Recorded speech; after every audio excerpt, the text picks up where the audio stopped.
ಏನಯ್ಯ ನೀನು ಧಾರೆಗೆ ಬರ್ತೀನಿ ಅಂತ ಹೇಳ್ತಾ ಇದೀಯಾ? ಮದುವೆಗೆ ಬಾ ಅಂತ ಹೇಳಿಲ್ವಾ? ಅಣ್ಣ ಹಬ್ಬ ಬೇಗ. ಯಶು, ಅಲ್ಲ ಅಷ್ಟೊಂದು ಕೆಲಸ ಕಾರ್ಯಗಳಿದೆ, ಅದನ್ನೆಲ್ಲ ಬಿಟ್ಬಿಟ್ಟು ನೀನು ಯಾಕೆ ಇಲ್ಲಿ ಬಂದು ನಿಂತಿದ್ಯಾ? ಅದನ್ನೆಲ್ಲ ಯಾರು ನೋಡ್ಕೋತಾರೆ? ನೋಡ್ಕೊಳ್ಳೋದಕ್ಕೆ ಬೇಕಾದಷ್ಟು ಜನ ಇದ್ದಾರಣ್ಣ. ನಿನ್ನ ಹತ್ರ ಮುಖ್ಯವಾದ ವಿಷಯ ಮಾತಾಡಬೇಕಾಗಿತ್ತು. ನೀನೇನು ಹೇಳಕ್ಕೆ ಬಂದಿದ್ಯಾ ಅಂತ ನಂಗೆ ಚೆನ್ನಾಗಿ ಗೊತ್ತು. ನಾನೀಗಾಗಲೇ ನನ್ನ ನಿರ್ಧಾರನ ಹೇಳಿ ಆಗಿದೆ. ನಿರ್ಧಾರ ಹೇಳಾಯ್ತಾ?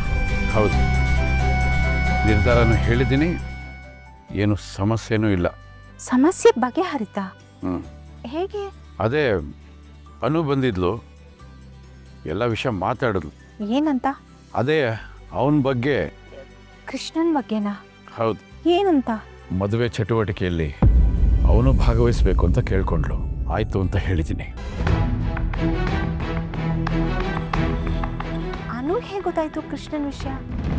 ಅವಳಿಗೆ ಯಾರು ಹೇಳಿದ್ರಂತೆ? ಅದೇ ರುಕ್ಕು. ಹೌದು, ಕೃಷ್ಣ ಈ ಮದುವೆಯಲ್ಲಿ ಭಾಗವಹಿಸಬೇಕು, ಮನೆ ಎಲ್ಲ ಸದಸ್ಯರ ಜೊತೆಲಿ ಅವನು ಸಂತೋಷವಾಗಿರಬೇಕು ಅಂತ ಆ ಮಗು ಆಸೆ ಪಟ್ಟಿದೆ. ಅದನ್ನು ಅನು ಹೇಳಿ ಅನುನ ನನ್ನ ಹತ್ರ ಕಳಿಸ್ಕೊಟ್ಟಿದ್ದಾಳೆ. ನೀನೇನು ಹೇಳ್ದೆ ಅದಕ್ಕೆ? ಬರಲಿ ಅಂತ ಹೇಳಿದೆ, ಆದರೆ ಒಂದಷ್ಟು ಕಂಡೀಷನ್ಗಳನ್ನೂ ಹೇಳಿದ್ದೀನಿ. ಮನೆ ಮದುವೆಗೆ ಬರೋದಕ್ಕೆ ಏನು ಕಂಡೀಷನ್ನು? ಅನಗತ್ಯವಾಗಿ ಅವನು ನನ್ನ ಕಣ್ಮುಂದೆ ಕಾಣಿಸ್ಕೊಳ್ಬಾರ್ದು. ಇಲ್ಲಿ ನಡೆಯೋ ಯಾವುದೇ ಚಟುವಟಿಕೆಗಳಲ್ಲಿ ಅವನು ಭಾಗವಹಿಸುವಾಗ ಅಲ್ಲಿರೋರಿಗೆ ಯಾವುದೇ ತೊಂದರೆಗಳಾಗಬಾರ್ದು, ಯಾರಿಗೂ ಅವನಿಂದ ಅಡಚಣೆಗಳಾಗಬಾರ್ದು. ಹಾಗಂತ ಅವಳಿಗೂ ಹೇಳಿದ್ದೀನಿ, ಈಗ ನಿನಗೂ ಹೇಳ್ತಾ ಇದ್ದೀನಿ. ಆದರೆ ಒಂದಂತೂ ಸತ್ಯ ಯಶು, ಈಗಿನ ಕಾಲದಲ್ಲಿ ಅಳೆದು ತೂಗಿ ಹುಡುಕಿ ತಡಕಾಡಿದ್ರೂ ಕೂಡ ಇಂಥ ಒಳ್ಳೆಯ ಸಂಬಂಧ ಸಿಗೋದು ತುಂಬ ಅಪರೂಪ. ನಮ್ಮ ವಿನಯ್ ನಿಜಕ್ಕೂ ಪುಣ್ಯ ಮಾಡಿದ್ದಾನೆ ಅಂಥ ಹೆಣ್ಮಗುನ ಹೆಂಡತಿಯಾಗಿ ಪಡೆಯೋದಕ್ಕೆ. ಅರೆ, ಚಿಕ್ಕಮಗಳೂರಿಂದ ನನ್ನ ಫ್ರೆಂಡ್ಸ್ ಎಲ್ಲ ಬಂದರು, ನಾನು ಅವ್ರು ವೆಲ್ಕಮ್ ಮಾಡಿದೆ. ಇಷ್ಟು ದಿನ ಕೃಷ್ಣ ನನ್ನನ್ನು ಯಶು ಡಾರ್ಲಿಂಗ್, ನೀನೇ ನನ್ನ ತಾಯಿ ಅಂತ ನನಗೆ ತಾಯಿ ಸ್ಥಾನ ಕೊಟ್ಟಿದ್ದ. ಈಗ ಹಾದಿ ಬೀದಿನಲ್ಲಿ ಆಟೋ ಓಡಿಸೋ ಹುಡುಗಿ ನಾನು ಮಾಡಬೇಕಾಗಿರೋ ಕೆಲಸ ಮಾಡಿದ್ದಾಳೆ ಅಂದರೆ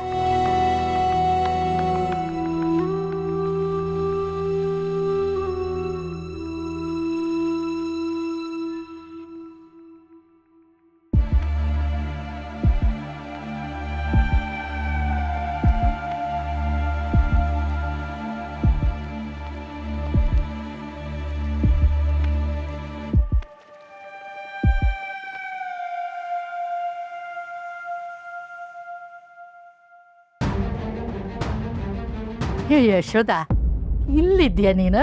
ನಿನ್ನ ಎಲ್ಲೆಲ್ಲಿ ಹುಡ್ಕೋದು? ಅಲ್ಲಿ ನೋಡು, ಅರಸನ್ ಪುಡಿ ಡಬ್ಬಗಳು ಬೇಕಂತೆ. ನನಗೆ ಗೊತ್ತಿಲ್ಲ. ಆಮೇಲೆ ಆ ಬಿಳಿ ಬಟ್ಟೆಗಳು, ಟವಲ್ಗಳೆಲ್ಲ ಬೇಕಂತೆ. ಸಿಗ್ತಾನೆ ಇಲ್ಲ. ಎಲ್ಲಿಟ್ಟಿದ್ಯೆ? ನನಗೆ ಗೊತ್ತಿಲ್ಲ ಅಂತ ಒಂದ್ಸಲ ಹೇಳಿದ್ರೆ ಅರ್ಥ ಆಗೋದಿಲ್ವಾ? ನನ್ಗೆ ಯಾಕೆ ಕೇಳ್ತಾ ಇದ್ದೀರಾ? ಇನ್ಯಾರನ್ನೇ ಕೇಳೋದು? ಈ ಮನೇಲಿ ಒಂದು ಹುಲ್ಕಟ್ಟಿ ಅಲ್ಲಾಡೋದು ನಿನಗೆ ತಾನೇ ಗೊತ್ತಿರೋದು. ಅದು ಆ ಕಾಲ, ಈಗ ಕಾಲ ಬದಲಾಗಿದೆ. ಯಶೋದ, ಎಲ್ಲ ಬಿಡೆ. ಮಲ್ಲದರ್ಶನ ಶಾಸ್ತ್ರ ಶುರುವಾಗ್ತಾ ಇದೆ. ಬಾ ನಡಿ. ರಾಚಮ್ಮ, ನಿಂತ್ಕೊಳ್ಳಿ. ನೀವು ಬಂದಿರೋದು ಯಾವ ವಿಷಯಕ್ಕೆ? ಈಗ ಏನು ಕೆಲಸ ಮಾಡ್ತಾ ಇದ್ದೀರಾ? ತುಂಬ ಸಡಗರ ಸಂಭ್ರಮದಿಂದ ಬೀಗ್ತಾ ಇದ್ದೀರಾ. ಅರ್ಶಿಣದ ಶಾಸ್ತ್ರ ನಾನು ಮಾಡಲ್ಲ. ಮಾಡೋದಕ್ಕೆ ಬೇಕಾದಷ್ಟು ಜನ ಇದ್ದಾರೆ. ನೀನು ಮಾಡಬೇಕಾದ್ದನ್ನ ಅವ್ರು ಹೇಗೆ ಮಾಡ್ತಾರೆ? ನಾನು ಹೀಗೆ ಅನ್ಕೊಂಡಿದ್ದೆ, ಆದರೆ ಅದೆಲ್ಲ ತಪ್ಪು ರಾಚಮ್ಮ. ನಾನಿಲ್ಲ ಅಂದರೂ ಏನೇನು ನಡಿಬೇಕೋ ಎಲ್ಲ ನಡೀತೆ. ಬಿಡ್ತು ಅನ್ನೆ. ಏನಿದೆಲ್ಲ ಮಾತುಗಳು? ಇನ್ನೇನು ಮಾತಾಡಬೇಕು ರಾಚಮ್ಮ? ಇಷ್ಟು ದಿನ ನೆಮ್ಮದಿಯಾಗಿದ್ದ ನಮ್ಮ ಮನೆಗೆ ಅವಳು ಯಾವಳು ಒಕ್ಕರ್ಸ್ಕೊಂಡ್ಳು. ಇನ್ನು ಕುತ್ತಿಗೆಗೆ 3 ಗಂಟು ಬಿದ್ದಿಲ್ಲ. ಹಾಗೆ ನಮ್ಮ ಕೃಷ್ಣನ ಮನೆಯಿಂದ ಆಚೆ ಹಾಕಿದ್ಲು.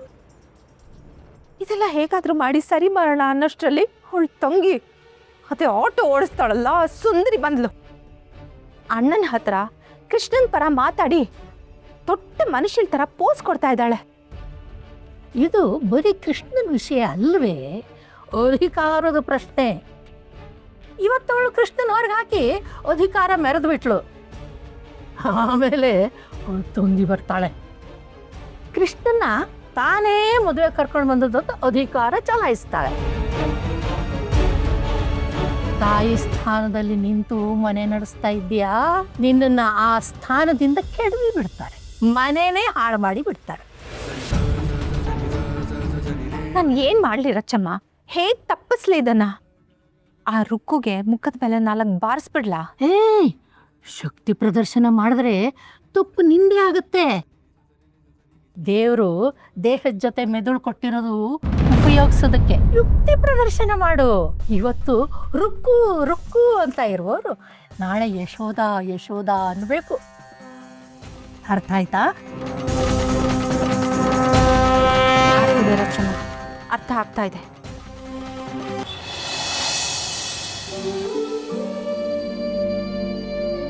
ಮದುವೆ ದಿನನೂ ಅಪ್ಪ ಅವನ್ನ ಆಚೆ ಕಳಿಸ್ಬೇಕಿತ್ತ. ಪಾಪ ಅವನು ಏನು ಮಾಡ್ತಿರ್ತಾನೋ ಏನೋ. Brother, hi. ಏ ಕೃಷ್ಣ, ಕೊನೆಗೂ ಬಂದ್ಬಿಟ್ಟಲ್ಲ. ತುಂಬ ಖುಷಿ ಆಗ್ತಿದೆ ನನಗೀಗ. ಲೇ, ನಮ್ಮ ಅಣ್ಣನ ಮದುವೆ ನಾನು ದೂರ ಇರೋಕ್ಕಾಗತ್ತಾ? ಆ ದೇವ್ರ ದಾರಿ ತೋರಿಸ್ತಾ ನಾನು ಬಂದೆ. ಇಷ್ಟೇ ಕಣೋ ನನಗೂ ಬೇಕಾಗಿದ್ದು. ಮದುವೆ ಟೈಮಲ್ಲಿ ನನ್ನ ತಮ್ಮನು ಜೊತೆಗೆ ಇರಬೇಕು ಅಷ್ಟೇ. ಖುಷಿನಾ? ಓ ಹೊಡಿ ಹಂಡು. ನಾನೇನೇನೋ ಪ್ಲಾನ್ ಹಾಕೊಂಡಿದ್ದೆ ಕಣೋ, ಎಲ್ಲ ನೀರ್ಪಾಲಾಗತ್ತೆ ಅನ್ಕೊಂಡಿದ್ದೆ. ಬಂದಿಲ್ಲ ಸದ್ಯ. ಅಲ್ಲ, ನೀ ಕೂತ್ಕೋ. ಈಗ ನಿನ್ನ ಪ್ಲಾನ್ ಹೇಳು, ನಾನು ಕೇಳ್ತೀನಿ.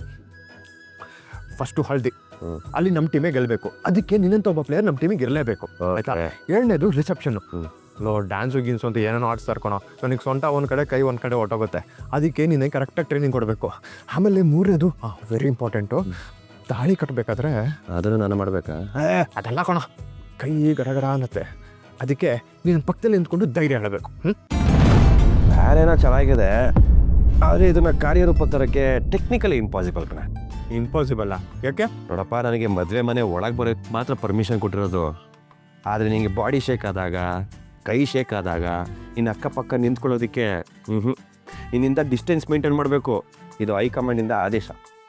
ಏನೋ ಅಲ್ಲ, ನೀನು ನನ್ನ ತಮ್ಮ ಕಣೋ. ಅಲ್ಲೆಲ್ಲ ನಿಂತ್ಕೊಂಡು ಮದುವೆ ನೋಡ್ತೀನಿ ಅಂದರೆ ಹೆಂಗೋ ಅಲ್ಲ. ಲೋ ಕೃಷ್ಣ, ಇವತ್ತು ನನ್ನ ಲೈಫಲ್ಲಿ ಇಂಪಾರ್ಟೆಂಟ್ ದಿನ ಕಣೋ, ನನ್ನ ಮದುವೆ ಕಣೋ. ಇನ್ನು ಹೊರಗಿನವ್ರ ಥರ ದೂರ ನಿಂತ್ಕೊಂಡು ಮದುವೆ ನೋಡ್ತೀನಿ ಅಂದರೆ ಹೆಂಗೋ? ನೀನು ನನ್ನ ಬಗ್ಗೆ ಚಿಂತೆ ಮಾಡಬೇಡ ಕಣ. ನೀನು ಚಿಂತೆ ಮಾಡಬೇಕಾಗಿರೋದು ಮದುವೆ ಆಗೋದ್ರ ಬಗ್ಗೆ.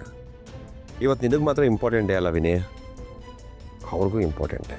ಅದೆಲ್ಲ ನಾನು ನೋಡ್ಕೋತೀನಿ ಕಣೋ. ಅಂದರೆ ನೀನು ಹಳದಿ ಟೈಮಲ್ಲೂ ಇರಲ್ವಾ? ಥೋ, ಲೋ, ನೀನು ಈ ಥರ ರಾಗ ತಗೋರ ನಾನು ಹೊರಡ್ತೀನಿ ಕಣ. ಪಕ್ಕದಲ್ಲೇ ಇರ್ಬೇಕು ನೀನು.